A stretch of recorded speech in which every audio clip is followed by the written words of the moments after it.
नींद आ रही है, let's have a bath and sleep. Anika Aryan को उठाकर बाथरूम में ले गई। अनिका ने बाथटब में पानी भरना शुरू किया। तभी आर्यन की नींद खुली और उसे इस बात का एहसास हुआ कि अगर अनिका ने उसे नहलाया तो अनिका को पता चल जाएगा कि वो रिया नहीं है और फिर उसके और रिया के सुपर पावर्स चले जाएंगे।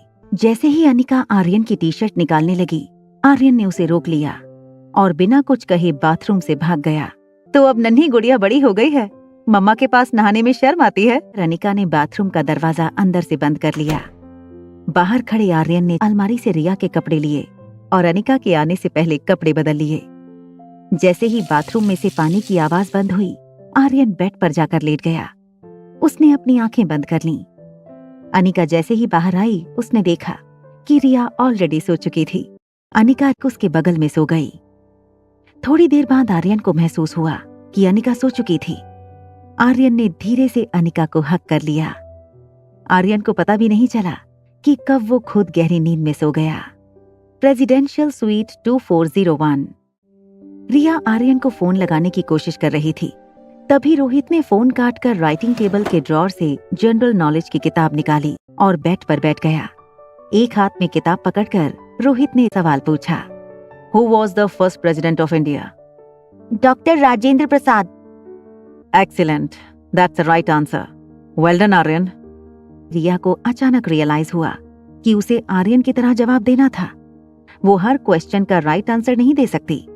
तभी रोहित ने पन्ना उलटकर एक सवाल पूछ लिया, Who is the father of our nation? Sachin Tendulkar. Rohit ने किताब में छपा महात्मा गांधी का फोटो दिखाते हुए कहा, मोहनदास करमचंद गांधी। तुम भूल कैसे सकते हो? अब रिया बहुत कंफ्यूज हो गई थी। उसे समझ नहीं आ रहा था कि वो क्या करे। उसने अपनी उंगली दांतों में दबाई और फिर कान पकड़कर रोहित से कहने लगी, हाँ याद था मुझे।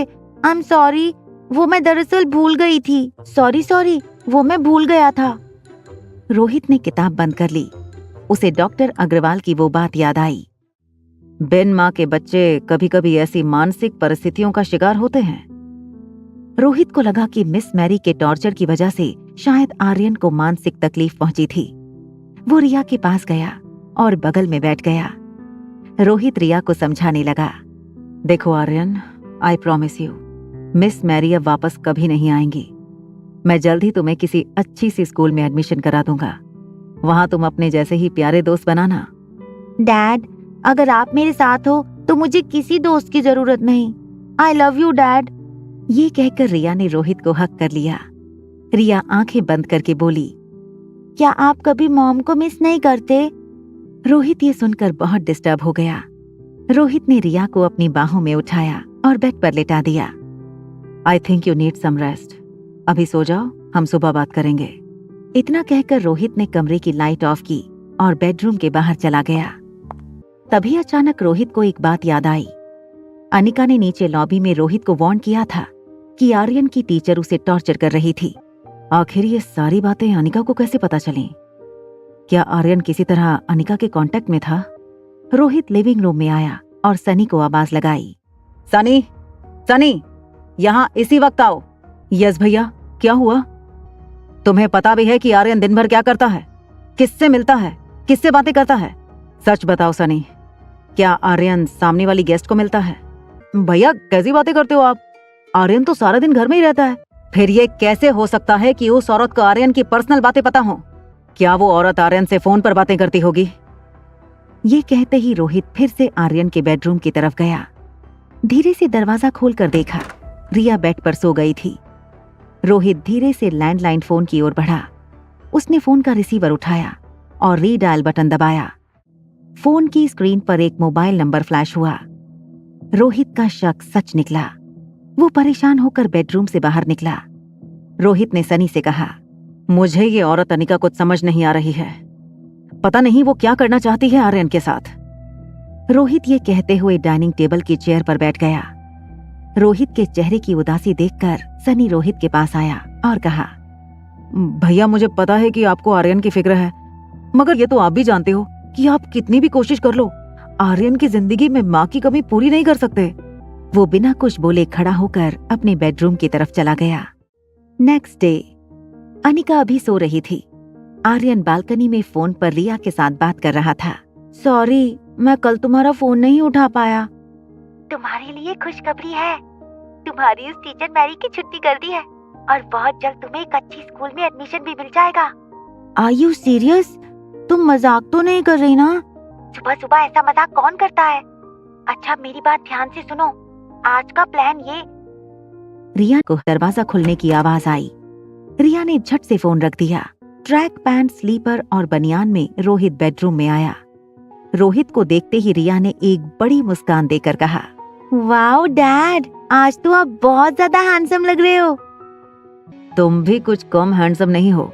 मैं हैंडसम नहीं, ब्यूटीफुल हूँ। क्या आप जानते हैं बड़े होकर मुझे क्या बनना है? फिल्म की हीरोइन। रिया की बात सुनकर रोहित बेहद परेशान हो गया। रोहित ने रिया के माथे को हाथ लगाकर उसका टेम्परेचर चेक किया, फिर पूछा, आर्यन बेटा तुम ठीक तो हो ना? I am absolutely fine. मुझे क्या हुआ है? मुझे भूख लगी है। ये कहकर रिया ने रोहित को घूमने का इशारा किया। जैसे ही रोहित घूमा, रिया ने रोहित की पीठ पर छलांग लगाई और कहा, क्या आप मुझे ब्रेकफास्ट टेबल तक ले जाएंगी प्लीज? रोहित को समझ नहीं आ रहा था कि हमेशा डिसिप्लिन में रहने वाले आर्यन को आज अचानक हो क्या गया था। रिया को कंधे पर उठाए रोहित ड्राइंग रूम में आया। सनी ऑलरेडी डाइनिंग टेबल पर बैठा था। रिया ने रोहित के कंधे से सनी को विश किया, गुड मॉर्निंग चाचू। ये नजारा देखकर सनी नाश्ता चबाना भूल गया। वो मुंह खुला रखकर रोहित और रिया को देखने लगा। टेबल के पास आते ही रिया अचानक रोहित के कंधे से नीचे उतर गई। वो डाइनिंग टेबल के पास रखी चेयर पर खड़ी हो गई और नाश्ता चेक करने लगी। शी, ये कैसा नाश्ता है? मुझे ये नहीं खाना। एक काम करो, मेरे लिए chocolate milk shake, cheese sandwich और डोनट्स लेकर आओ। आर्यन को इतना एनर्जेटिक पहले कभी किसी ने नहीं देखा था। रोहित ने नौकरों को इशारा किया।